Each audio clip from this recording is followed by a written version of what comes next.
Hi മക്കളെ, arithmetic സീക്വൻസിലെ പ്രധാനപ്പെട്ട കുറച്ച് ക്വസ്റ്റ്യൻസ് ആണ് ഇനി ചെയ്യുന്നത്. ഇതിൻ്റെ അകത്ത് ടെക്സ്റ്റിൽ നിന്ന് ചോദിക്കാൻ സാധ്യതയുള്ള പ്രധാനപ്പെട്ട ചോദ്യങ്ങളും പ്രീവിയസ് ഇയറിലെ ക്വസ്റ്റ്യൻസും അതാണ് ഈ വീഡിയോ. അതുമായിട്ട് ഇത് ടെക്സ്റ്റിലെ ക്വസ്റ്റ്യൻ ആണ്. സമ്മിന്റെ പോർഷൻ വരുന്ന ക്വസ്റ്റ്യൻ ആണ്.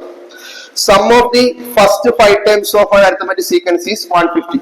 ഒരു അരിത്തമെറ്റിക് സീക്വൻസിലെ ആദ്യ 5 ടേമുകൾ x1, x2, x3, x4, x5 ഈ 5 ടേമുകളുടെ സം എന്ന് പറയുന്നത് 150. And the sum of first 10 times അടുത്ത 5 കൂടി ചേരുമ്പോഴേക്കും x6, x7, x8, x9, x10 ആദ്യ 10 ടേമുകളുടെ സം എന്ന് പറയുന്നത് 550 ആണ്. ഇതാണ് അത് തന്നിരിക്കുന്നത്. ആദ്യ 5 ടേമുകളുടെ സം 150, 10 ടേമുകളുടെ സം എന്ന് പറയുന്നത് 550. അപ്പൊ S5 എന്നും S10 എന്നും എഴുതിയാൽ മതി. ഞാൻ നിങ്ങൾക്ക് മനസ്സിലാൻ വേണ്ടി അങ്ങനെ എഴുതുന്നു.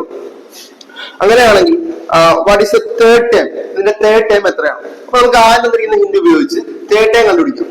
ആദ്യ 5 ടേമുകളുടെ സം ആണ് എത്രയാണ് തന്നിരിക്കുന്നത്? 150 തന്നിരിക്കുന്നത്. 5 എന്ന് പറയുന്നത് എന്ത് നമ്പരാ? ഓഡ് നമ്പരാ. അപ്പൊ ഓഡ് നമ്പർ വരുമ്പോൾ സമ്മായിട്ട് നമ്മൾ ഏത് ഇക്വേഷൻ എടുക്കുന്ന? Sum of terms is equal to middle term into number of terms. പിന്നെ സം ഓഫ് ടേംസ് എന്ന് പറയുന്നത് എത്രയായിരുന്നു? 150. മിഡിൽ ടേം 5 പേരുണ്ട് ഉണ്ടെങ്കിൽ മിഡിൽ ടേം എന്ന് പറയുന്ന ആരാ? x3 into number of terms 5 പേരല്ലേ ഉള്ളത്. അപ്പൊ നമ്പർ ഓഫ് ടേംസ് എത്രയാണ്? 5. അപ്പൊ 150 is equal to x3 into 5. അങ്ങനെയാണെങ്കിൽ x3 is equal to 150. 5നെ ഗുണിച്ചിരിക്കുമല്ലേ, ഇങ്ങോട്ട് എന്ത് ചെയ്യണം? ഹരിക്കണം. So x3 is equal to 150 by 5 എത്രയാണ്? 30. അപ്പോ മൂന്നാമത്തെ പദം എന്ന് പറയുന്ന ആള്, മൂന്നാമത്തെ ടേം എന്ന് പറയുന്ന ആൾ എത്രയാണെന്ന് കിട്ടി? 30 ആണെന്ന് കിട്ടി. ഇനി അടുത്ത കണ്ടീഷൻ ആണ് പറഞ്ഞിരിക്കുന്നത് 10 ടേമുകളുടെ സം എന്ന് പറയുന്നത് 550 ആണ്. So 10 term. അപ്പൊ നമുക്ക് ഈ ഇക്വേഷൻ ഉപയോഗിക്കാൻ പറ്റില്ല, കാരണം 10 എന്ന് പറയുന്നത് ഈവൻ നമ്പറാ. ഈവൻ നമ്പർ വന്നാൽ എന്ത് വരത്തില്ല? മിഡിൽ ടേം വരത്തില്ല. ഈവൻ നമ്പർ വന്നാൽ നമ്മൾ എടുക്കുന്ന equation sum of terms is equal to sum of pair into number of pairs into number of pairs. അപ്പൊ നോക്കാം, സം ഓഫ് ടേംസ് എത്രയായിരുന്നു? 550 is equal to sum of pair. Sum of pair x1 വന്നാൽ pair ആരാ? x10. x2 വന്നാൽ ആരാ? x9. അപ്പൊ x3 വന്നാൽ ആര് വരും? x8 വരും. അപ്പൊ ഈ സം ഓഫ് പെയറിനോട് നമുക്ക് എന്ത് എഴുതാം? x3 plus x8 into number of purse. 5 പേരുണ്ട്, 10 പേരുണ്ട്. 5 പേര് 2 പേര് വെച്ച് പേരാക്കുവാണെങ്കിൽ എത്ര ഉണ്ടാവും? 5 പേരുണ്ടാവും. 10 പേരുണ്ട്, 2 പേര് വെച്ച് പേരുണ്ടാക്കുവാണെങ്കിൽ എത്ര പേരുണ്ടാവും? 5 പേരുണ്ടാവും.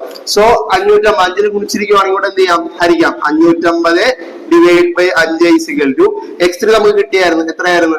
30 പ്ലസ് x8 വെട്ടാം. സോ 1 1 0. അപ്പൊ 110 is equal to 30 plus x8.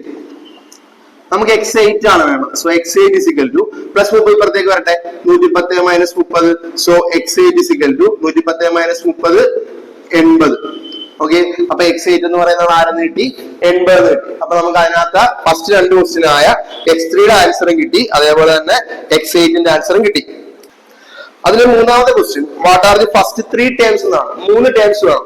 So 3 terms വേണമെങ്കിൽ നമുക്ക് ഇതിന്റെ എന്തും കൂടി വേണം? ഡി കൂടി വേണം. സോ ഡി കണ്ടുപിടിക്കണമെന്നുണ്ടെങ്കിൽ ഇപ്പൊ നമ്മുടെ ഇതൊക്കെയാണ്. x3 എന്ന് പറയുന്ന ആള് 30 ആണ്. x8 എന്ന് പറയുന്ന ആള് 80 ആണ്. സോ ഡി കണ്ടുപിടിക്കാൻ നമുക്ക് ഏത് ഇക്വേഷൻ ഉപയോഗിക്കാം? CD is equal to TD by PD. So CD common difference D is equal to term difference 80 നിന്ന് ആരെ കുറയ്ക്കണം? 80 minus 30. Position difference 8 minus 3. So 80 minus 30 50. 8 minus 3 5. വെട്ടി പോകുമ്പോൾ എത്ര കിട്ടും? 10 കിട്ടും. D is equal to ആരെ കിട്ടി? 10 കിട്ടി. സോ ഫസ്റ്റ് ടൈം അറിയത്തില്ല, സെക്കൻഡ് ടൈം അറിയത്തില്ല, തേർഡ് ടൈം 30 ആണെന്ന് അറിയാം. സോ പുറകിലുള്ള ടൈം കണ്ടുപിടിക്കാൻ വേണ്ടി എന്ത് ചെയ്താൽ മതി? ഡി എ കുറച്ചാൽ മതി. 30 10 കുറച്ച് കഴിഞ്ഞാൽ 20, 20 10 കുറച്ച് കഴിഞ്ഞാൽ 10. സോ ഇത് ടെക്സ്റ്റിലുള്ള ഒരു ഇമ്പോർട്ടന്റ് ക്വസ്റ്റ്യൻ ആണ്, ചോദിക്കാൻ സാധ്യത ക്വസ്റ്റ്യൻ ആണ്. നോട്ട് ചെയ്തു.